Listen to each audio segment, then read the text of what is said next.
Rahasia kelam peternakan angsa yang menelan nyawa. Kegelapan di balik rerumputan angsa. Desa Sukamulya terkenal sebagai kampung tenang yang dikelilingi sawah hijau dan pepohonan rindang. Namun, di ujung kampung, terdapat sebuah lahan luas berdinding kayu rapuh peternakan angsa Putri Dewi yang selalu tampak sunyi meski siang menyapa. Gerbang kayu nan lapuk berhias ukiran burung angsa penuh noda hitam seakan menyimpan noda yang tak kasat mata. Sejak pertama berdiri lebih dari 20 tahun silam, peternakan ini sudah menelan nyawa para pekerja dan tetangga yang terlalu penasaran. Kedatangan Dina, gadis desa berusia 22 tahun, datang sebagai perawat baru di peternakan tersebut. Ia terkesima oleh keanggunan ribuan angsa putih yang berenang tenang di kolam-kolam berderet. Keindahan mereka nyaris magis, leher lentik, bulu selembut kapas, dan paruh oranye menyala.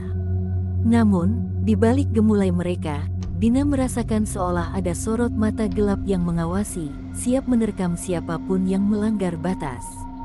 Sehari setelah ia mulai bekerja, seorang tukang pakan bernama Pak Jamal ditemukan tewas mengambang di kolam utama.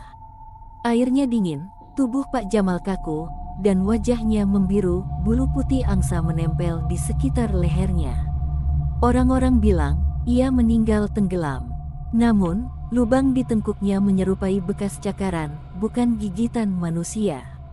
Ia meninggalkan setumpuk pakan yang belum sempat disebar, seperti remah-remah rahasia yang menunggu untuk diurai. Bisikan malam dan jejak berdarah. Malam pertama Dina berkeliling peternakan, ia merasakan hawa dingin yang merayap hingga tulang. Suara paruh angsa bergesekan terdengar nyaring, seolah mereka saling berbisik. Angin berdesir melalui celah kayu kandang, mencipta gumaman aneh. Dina yang berani pun menyibakkan selimut bulu untuk membersihkan lumpur dan melihat sekumpulan angsa mengerumuni sebuah bayangan hitam di tengah pekarangan. Bayangan itu menggeliat, kemudian menghilang sirna. Saat menelusuri jejak lumpur basah, ia menemukan percikan darah segar di sekitar gerbang samping, jejaknya mengarah ke dalam gudang pakan. Jantungnya berdetak kencang. Dengan senter redup, Dina memasuki gudang sunyi. Di lantai berlapis jerami, tampak serpihan tulang kecil, mirip cipratan sisa makan malam yang rusak. Terdengar isakan lirih di sudut gelap. Dina menoleh dan melihat sesosok perempuan berjubah putih, wajahnya pucat, bibir terkatup rapat, dan mata hitamnya menatap hampa. "Kenapa kau di sini?" tanya Dina, suaranya gemetar. Perempuan itu hanya menoleh perlahan, lalu memutar punggung. Tanpa menunggu lama, bayangan itu berlari lincah ke arah kolam. Hanya terdengar teraan tertahan angsa-angsa yang mengepakkan sayap, seolah marah terganggu. Cerita bertahun lalu, keesokan harinya, Dina mendatangi rumah kepala desa. Ia bertemu Pak Suyono, sosok tua berwibawa yang pernah bekerja di peternakan sejak awal beroperasi. Dengan suara parau, ia menceritakan kelamnya masa lalu. Lebih besar dari dulu, pemilik pertama peternakan ini, Dewi Larasati, sering mengadakan ritual utang budi kepada para angsa korban kecelakaan. Katanya, agar ternak lincah dan sehat. Tapi lama-lama ia berubah maniak. Tiap malam, ia memotong leher angsa-angsa putih itu, mengambil darahnya untuk sesajen suci. Warga yang protes, entah hilang atau ditemukan tewas dengan paruh terlempar. Dina merinding. Nama Putri Dewi, yang kini melekat pada peternakan, ternyata warisan sang janda berhati dingin. Ia pun menyadari, ritual kuno itu belum lenyap. Arwah korban masih berkeliaran, menuntut balas kejahatan yang tak selesai. Malam penuh teror. Malam keempat, hujan deras mengguyur tanpa henti. Cahaya lampu peternakan padam, hanya dentuman air yang terasa. Dina berusaha menstabilkan genset yang mogok. Tiba-tiba, terdengar jeritan nyaring dari ujung selokan, suara seorang pekerja baru, Ilham, memanggil minta tolong. Dina berlari membawa senter. Jalanan berlumpur, rimbun alang-alang menutupi pandangannya. Ia tiba di belakang kandang angsa jantan, tempat Ilham bertugas. Ilham terkapar, tangan dan bajunya basah darah, wajahnya penuh ketakutan. Mereka berkumpul, gumamnya. Angsa-angsa itu berubah jadi makhluk, mereka berdiri seperti manusia. Sebelum Dina sempat bertanya, sekelompok angsa putih muncul, menegak di dua kaki mereka. Leher panjang mereka menyentuh langit, paruh mereka menganga, mengeluarkan suara kerik nan sumbang, mirip tawa seram. Ilham meraih tangan Dina, berusaha merangkulnya. "Lari, Dina. Jangan lihat ke belakang." Kejaran tanpa ampun. Dina dan Ilham berlari menembus pekarangan basah. Cahaya senter berkelip tak tentu arah, bayangan pohon membentuk sosok orang. Ternyata itu hanya batang kayu patah. Namun, ketika sampai pintu gerbang utama, gerbang itu terkunci rapat dari luar. Mereka terjebak. Dari balik gerbang, kawanan angsa mengerumuni, meluncur cepat menuju mereka dengan posisi tubuh tegap, beberapa bahkan menenteng sabit kuno di paruhnya. Detik-detik itu seperti berhenti. Dina menoleh pada Ilham yang pucat pasi. Suara deru napas angsa-angsa semakin mendekat. Getaran di tanah seakan mereda, hanya suara rintik hujan dan gemuruh mendung yang tersisa. Dengan segenap nyali, Dina meraung, "Kami bukan musuhmu. Apa yang kalian inginkan?" Namun, tak satu pun angsa menjawab. Mereka berhenti sejenak, bulu leher mereka berdiri rapuh. Tiba-tiba, suara bisikan 1000 helai bulu berdentang, mengisi ruang dengan gema dendam. Seketika, gerbang tua terbelah, didorong dari luar. Siluet seorang perempuan berjubah putih memasuki area gerbang, tatapannya menusuk hingga tulang. Wajahnya, sesosok Nyi Dewi Larasati yang teramat mengenaskan, kulitnya menipis, rambut panjangnya basah lumpur, senyum tipisnya menganga menghancurkan harapan. Titik balik, Dina terpaku, tubuhnya gemetar. Ilham terisak di sampingnya. Semua terasa hening. Hanya sorot mata kematian itu yang menembus kegelapan. Perempuan berjubah putih mengangkat tangan keriputnya, menunjuk ke arah kandang utama.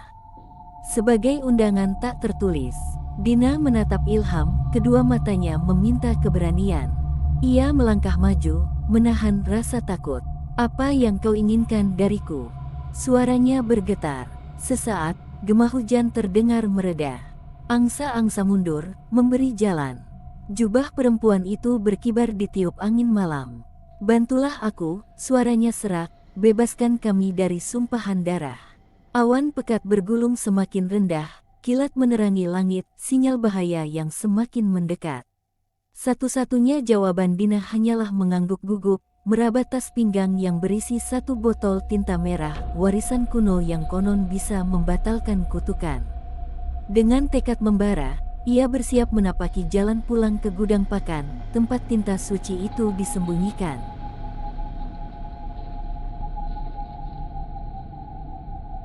Tinta merah dan pencabut kutukan. Tiba di pintu gudang pakan, Dina menarik napas dalam. Suara hujan meredup, berganti denting tetesan air yang menetes dari atap seng. Ilham masih terdiam, kepalanya bergetar pelan. Di dalam gudang, lampu darurat berkedip kuning, menerangi rak-rak kayu berdebu. Di balik tumpukan jerami, Dina menemukan kotak kayu kecil berukir pola naga, tempat tinta merah suci disimpan. Rahasia noda darah. Dina membuka kotak dengan hati-hati. Di dalamnya terhampar 1 botol kaca berisi cairan pekat berwarna darah kering, segel timahnya sudah retak. Konon, tinta ini dibuat dari campuran darah angsa putih yang rela berkorban, dicampur arang kayu pohon beringin keramat, lalu diberkati oleh dukun desa puluhan tahun lalu. Hanya dengan tinta ini kutukan darah kuno bisa dipatahkan. "Simpan baik-baik," bisik Dina sambil merangkul botol. Ilham menatapnya lekat, matanya memancarkan ketegangan. "Apa kau yakin ritualnya berhasil?" tanyanya lirih. Dina mengangguk, "Kita tak punya pilihan lain." Persiapan ritual. Di halaman utama peternakan, ribuan angsa terdiam membentuk lingkaran mengelilingi kolam. Dina menatap botol tinta, sebatang kuas bulu angsa, dan sebuah buku mantra usang warisan Nyi Dewi Larasati, yang berhasil ia curi dari perpustakaan rumah kosong di pintu gerbang. Lampu senter dibiarkan padam untuk menjaga kesunyian. Hening malam seolah terkunci rapat. Dalam buku itu tertulis, lebih besar dari saat kutukan datang, bayangan akan bangkit dari darah yang tertumpah. Dengan tinta merah, gambarilah lingkaran suci di tepian cawan darah. Bacalah mantra penebus, hingga darah hitam mengalir kembali ke sumbernya. Dina menggenggam buku, membaca tiap kata dengan suara tercekat. Ilham memegang senter di atas kepalanya, menerangi sedikit halaman. Hujan berhenti total, udara pagi dini hari terasa menusuk. Konfrontasi arwah Nyi Dewi. Saat Dina mulai melukis lingkaran dengan tinta merah di lantai tanah liat dekat kolam, angsa-angsa berdesis, suara paruh mereka beradu memenuhi udara. Perlahan, kabut tipis muncul di permukaan air, membentuk wujud perempuan berjubah putih. Arwah Nyi Dewi Larasati bangkit lagi, lebih nyata daripada sebelumnya. Kulitnya tampak transparan, tulang pipinya menonjol, dan matanya menyala merah menyala. "Bodoh!" teriak arwah itu dengan suara bergema. "Kau pikir tinta usang bisa menghentikanku?" Tubuhnya bergerak luas, menembus lingkaran yang baru setengah jadi. Angsa-angsa di sekitarnya menepuk sayap, menciptakan aroma anyir darah tua yang menusuk hidung. Dina berusaha tenang, menahan tangan gemetar. Ia memutar halaman buku mantra ke bagian inti. "Lebih besar dari permohonan suci kupanjat, serap darah hitam berkelana. Kuras aliran dendam dalam tinta merah, lepaskan jiwa yang tertahan di rawa." Dengan suara parau ia membacanya, sementara Ilham membantu menahan botol tinta agar tidak terjatuh.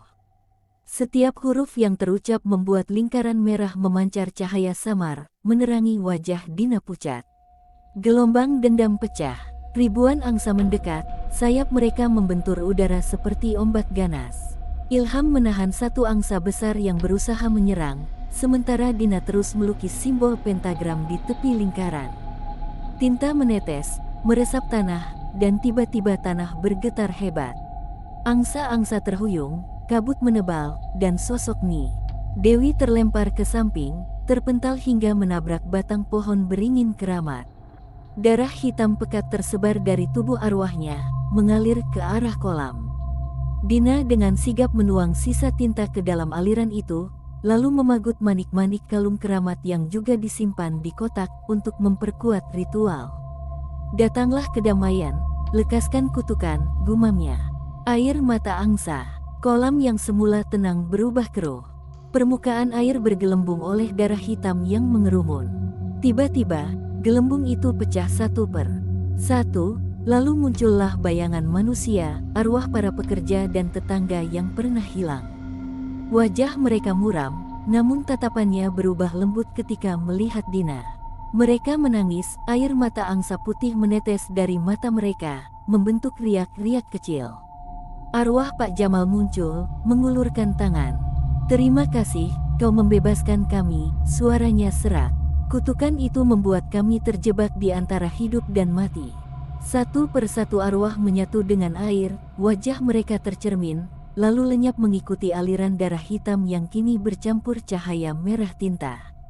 Terbunuhnya dendam. Dengan lantang Dina mengakhiri mantra, "Pergilah, jiwa-jiwa yang terzalimi. Temukan kedamaian abadi." Seketika, darah hitam tersedot masuk ke dalam lingkaran merah di tanah, menimbulkan suara desis seperti kobaran api kecil. Lalu, suaranya mereda, tanpa ledakan atau dentuman, hanya denting halus seperti lonceng kecil. Kabut menghilang, angsa-angsa berhenti berdesis. Mereka menunduk, kemudian terbangun normal, berjalan dengan tenang, mengibaskan sayap tanpa amarah. Cahaya lampu darurat kembali menyala, menerangi peternakan yang kini hening. Fajar pembebasan, langit mulai memerah, kilau mentari pagi menembus celah awan. Dina terkulai lemas di tepi kolam, botol tinta kosong terguling di sampingnya.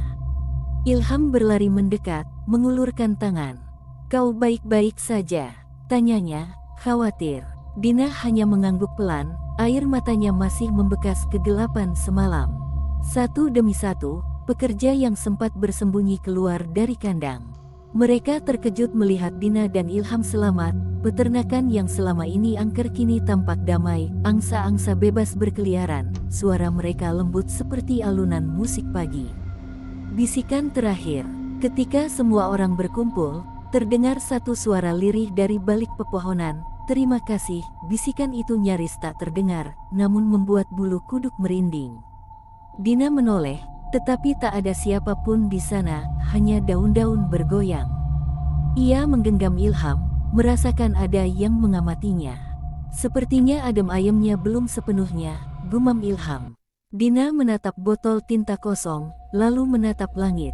Kutukan memang sudah berakhir, tapi rahasia kelam peternakan ini belum sepenuhnya terkuak.